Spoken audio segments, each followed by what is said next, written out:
Hello bachcho, let's have a look at this question which says which of the following is most soluble in water? The options are magnesium sulfate, calcium sulfate, strontium sulfate और barium sulphate. तो इन sulphates में से हमें ये figure out करना है कि किस सल्फेट की solubility वाटर में सबसे ज्यादा होगी। The key concept is solubility of group 2 sulfates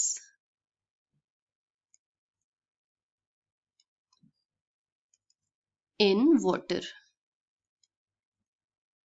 तो solubility predict करने के लिए हमें दो टर्म्स की नॉलेज होनी चाहिए। First is hydration energy and second is lattice energy. तो पहले इन्हें समझ लेते हैं क्या होता है।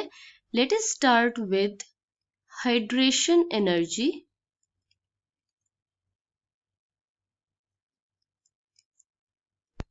तो हाइड्रेशन एनर्जी क्या होती है? It is the amount of energy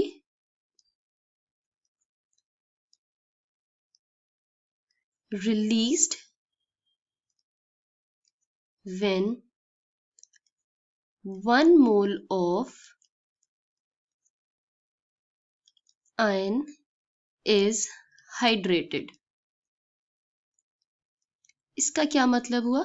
It means when 1 mole of iron is hydrated or dissolved in water।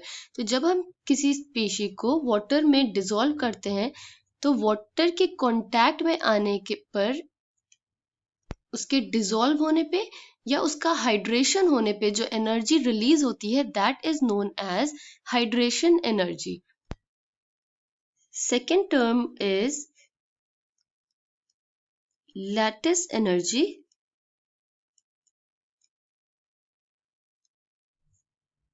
Lattice energy क्या होती है? इसे समझ लेते हैं। It is the amount of energy required. Hydration energy was the amount of energy released, but ये energy required होती है व्हेन और required to convert 1 mole of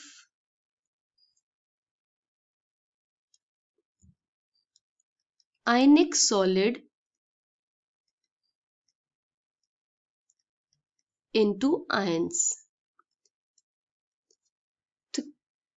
तो किसी सॉलिड लैटिस को उसके कॉन्स्टिट्यूएंट आयंस में कन्वर्ट करने के लिए जो एनर्जी रिक्वायर्ड होती है उसे हम लैटिस एनर्जी कहते हैं। अब इन दोनों का सॉल्युबिलिटी से क्या रिलेशन है? Hydration energy is directly proportional to solubility। This is directly proportional।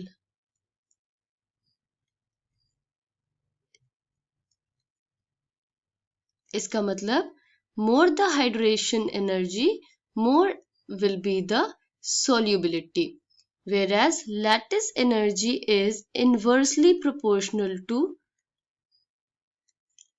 solubility।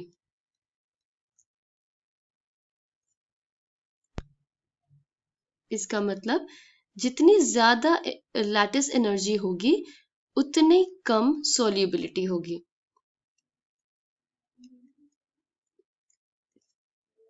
तो इसकी हेल्प से हम solubility ट्रेंड देख लेते हैं of group 2 sulphates.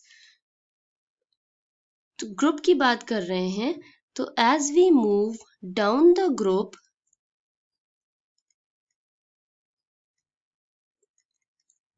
size increases, जिसकी वजह से both hydration energy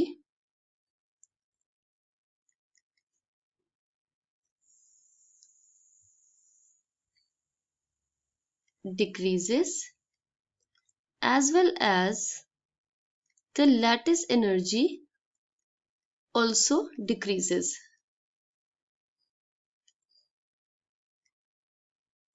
Okay, because size जब बड़ा हो रहा होता है तो न्यूक्लियस से डिस्टेंस भी ज्यादा हो जाता है, जिसकी वजह से वाटर मॉलिक्यूल्स इफेक्टिवली अटैच नहीं हो पाते हैं, हाइड्रेशन कम होता है, विच मीन्स हाइड्रेशन एनर्जी भी डिक्रीज होती है।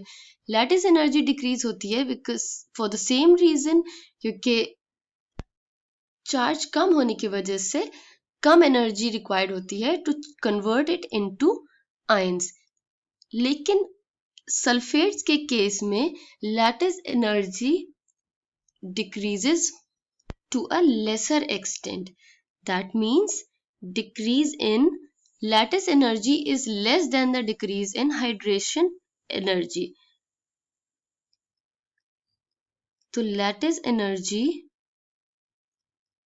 becomes greater than hydration energy.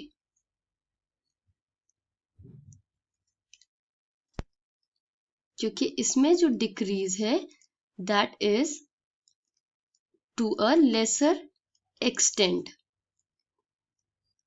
क्योंकि सल्फेट आयन बड़ा एनायन है तो बहुत ज्यादा सिग्निफिकेंट चेंज इसमें नहीं हो रहा होता है।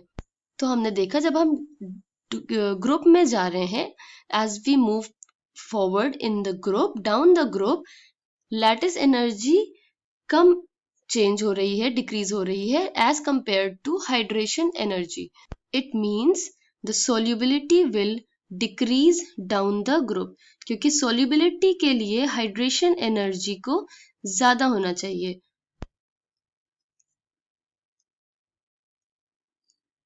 Sulfates decreases down the group.